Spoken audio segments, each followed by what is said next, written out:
السلام علیکم ورحمۃ اللہ وبرکاتہ۔ میرے ہوتے ہوئے خدا کا دین کیسے مٹے، حضرت ابوبکر رضی اللہ تعالیٰ عنہ کی زبان۔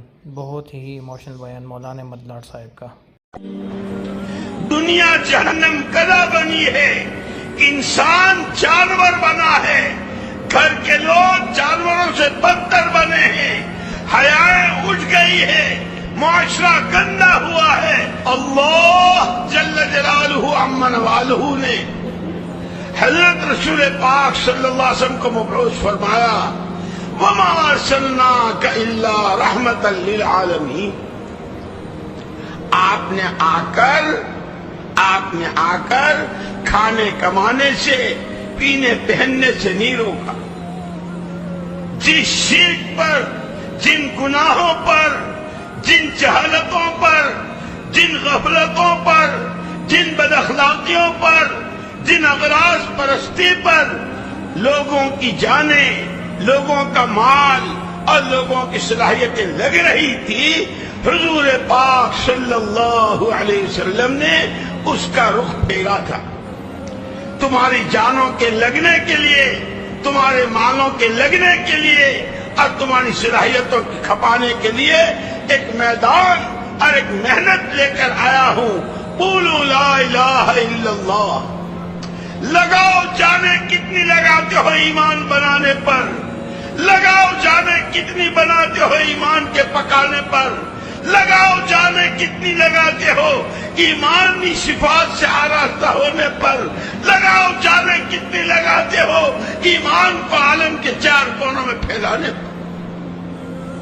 اسی لیے مکہ مکرمہ میں سب سے زیادہ مالدار دو تھے، ایک صدیق اکبر رضی اللہ تعالی عنہ اور ایک امیہ ابن خلف مشرکین میں سے۔ دونوں نے اپنا وقت بھی لگایا ہے، اپنی دولتیں بھی خرچ کی ہے اور اپنی صلاحیتیں بھی استعمال کی۔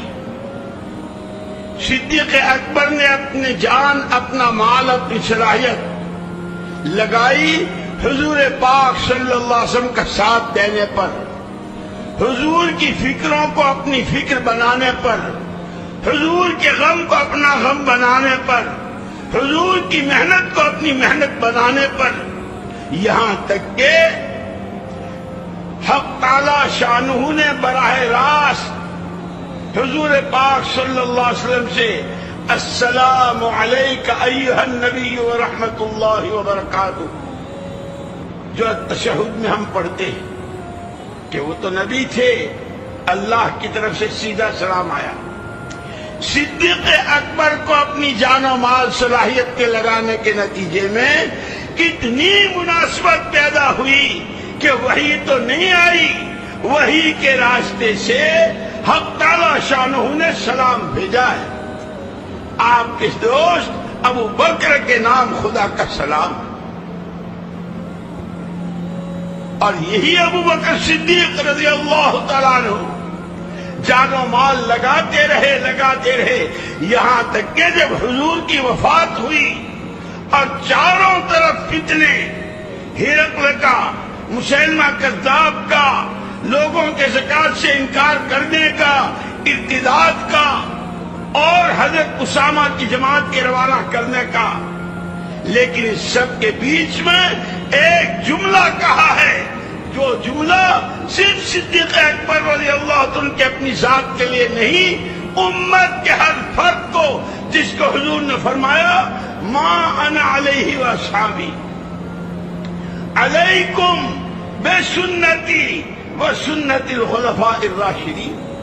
ان خلفاء راشدین میں سے سر فہرست صدیق اکبر ہے کہ تمہیں وہ کرنا ہے اور تمہیں ان کی چال چلنی ہے، تمہیں ان کے بول بولنے ہیں جو بول ابو بکر نے بولا ہے، اَيُنْقَصُ الدِّينُ وَأَنَا حَيٌّ، میرے جیتے جی نبی کے دین میں کمی آ جائے۔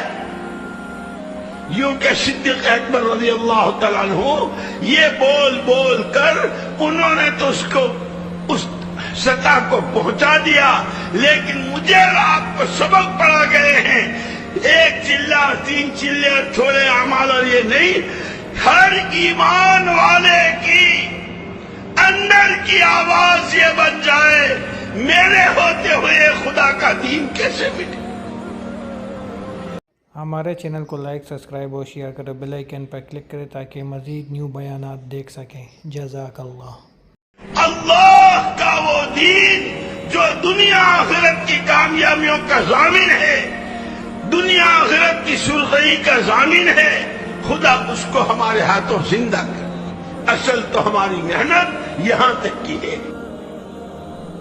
تو میرے بھائیوں بزرگوں، جس طرح ہم نے یہ بہت اور ایموشنل بیان سنا مولانا احمد لاٹ صاحب کی آواز میں، تو جس طرح ہمارے صاحبہ کرام رضی اللہ تعالیٰ عنہ نے محنت کی، اسی طرح اب یہ دین کا کام ہمارے ذمہ ہے اور ہمیں محنت کرنا چاہیے۔ جزاک اللہ۔